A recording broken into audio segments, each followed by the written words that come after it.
and my group's project is about culture and its influence on not-for-profit organisations, with a focus on understanding the factors that influence people's cultures and their perception of charities. Our keywords include motivation, perception, donations to charities, charity, ethnography, and social discounting. Research suggests that in 2014, 30% of all charitable donations in the UK went to children's charities. The main charity being NSPCC, who claims to be the leading children's charity in the UK and fight for every childhood. There are many different cultural groups and subcultures living within the UK, some of which include the Roma Gypsy, Black and mixed ethnicities, British Asians, Irish travellers, Jews, secular and non-secular, to name but a few, some of which we'll be touching on in our research. Some cultures believe that charity starts at home, and people choose to donate back into their own communities. For example, we have the Jewish people living in the UK, 60% of which donate to charity, both Jewish and non-Jewish, but 8% choose to only donate to Jewish charities. There is a conflict between culture and the NSPCC. One of the issues is that violence against children as a form of discipline is illegal in the UK, and something that the NSPCC combats against. However, it's commonplace in a lot of traditions. Another issue is female genital mutilation and forced marriages in the African and Asian communities. These are things that are just cultural practices to some people, but are illegal and also something that the NSPCC overtly campaigns against. This may deter people from certain cultures from donating to the NSPCC. Hi, I'm Kirtana, and I'm going to be talking about the objectives that we have proposed for the NSPCC.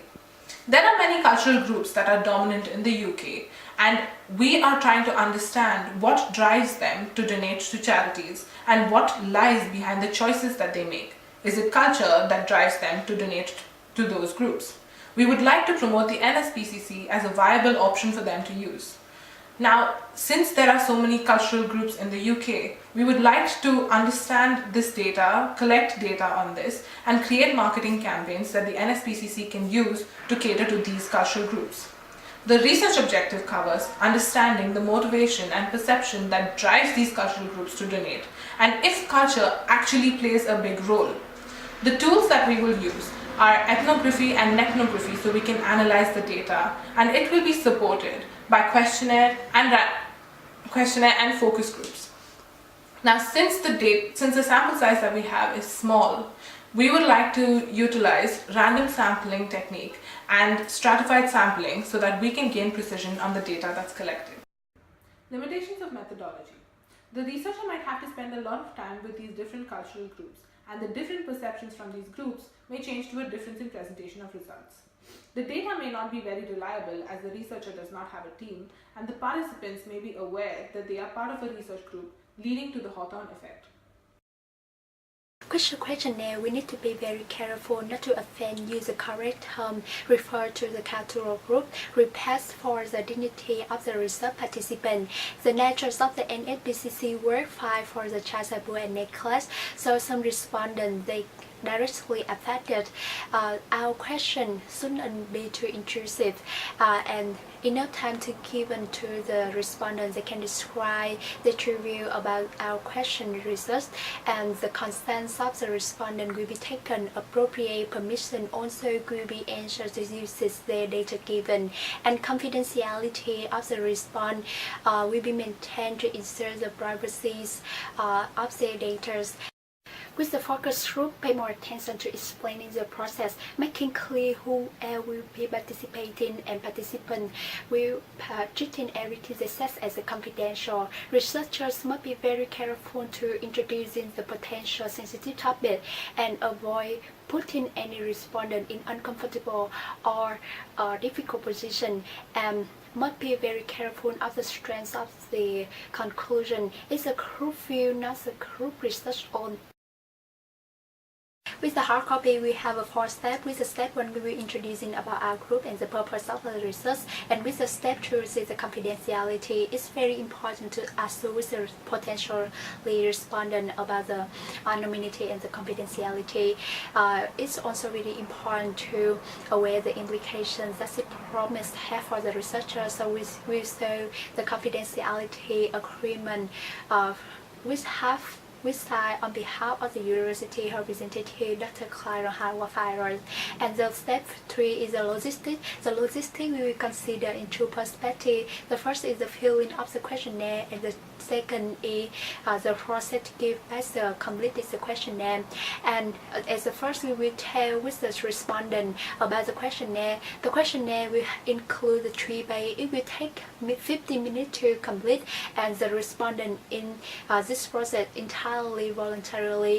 And finally is the follow-up and coding. We will try to get as many the completed questionnaire as possible, and we will waiting for the respondent to complete all of the questionnaire, and the questionnaire to have been returned must be individual coded.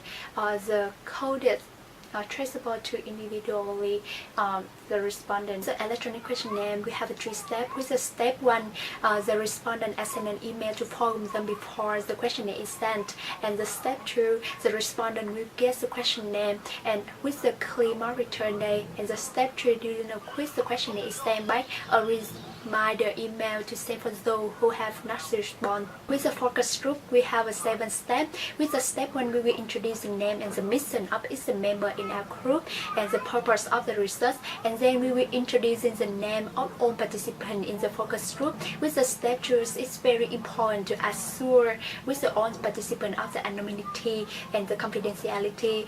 And the step 3, we will show a video about the NSPCC, the child abuse and neglect. And the step 4, as the first of the discussion, aim to settle up the group. So we will give a fairly easy first topic, and then consider when in the process of the discussion we're introducing more the challenging issue. With the step 5, we will involve all the members, make everybody in the focus group feel good with their contribution. And with the step 6, direction of the discussion, we will focus more on the aspect on the member in focus group think is very important, and exploring the different which emerge in the group member. And the step 7 is a summary of the discussion. Qualitative data of our research will be quantitative and qualitative. Therefore, we will adapt ourselves for the data analysis methods. With the quantitative, we will analyze through the numerical comparison and the statistical inference.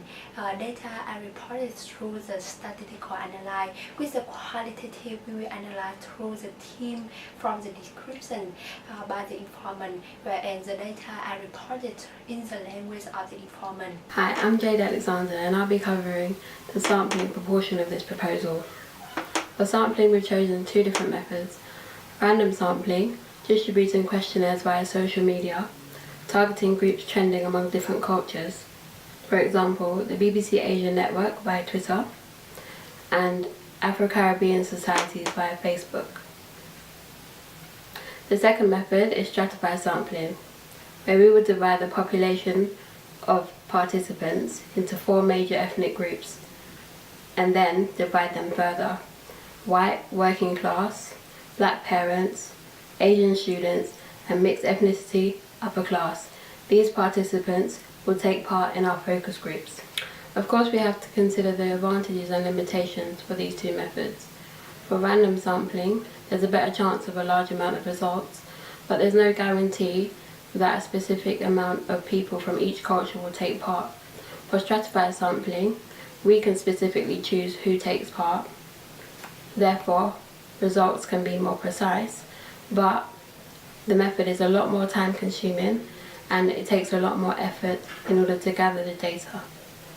In order to avoid bias within our results, for the random sampling, before the questionnaire we'll provide a note asking respondents to keep their answers fair where an opinion may be required.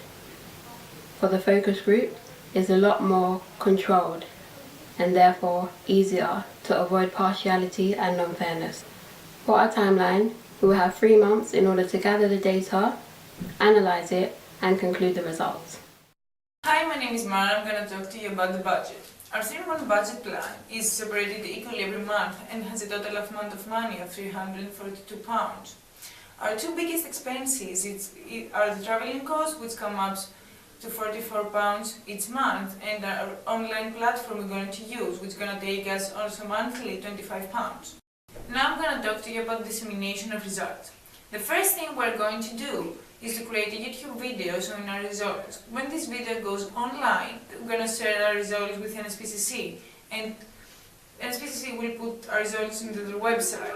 After this, we can contact our respondents, provide them links so they can access to our online platform showing our results. Only then we can assume that our respondents, they can create a word of mouth, talking to their relatives and friends, and our results will be gone viral.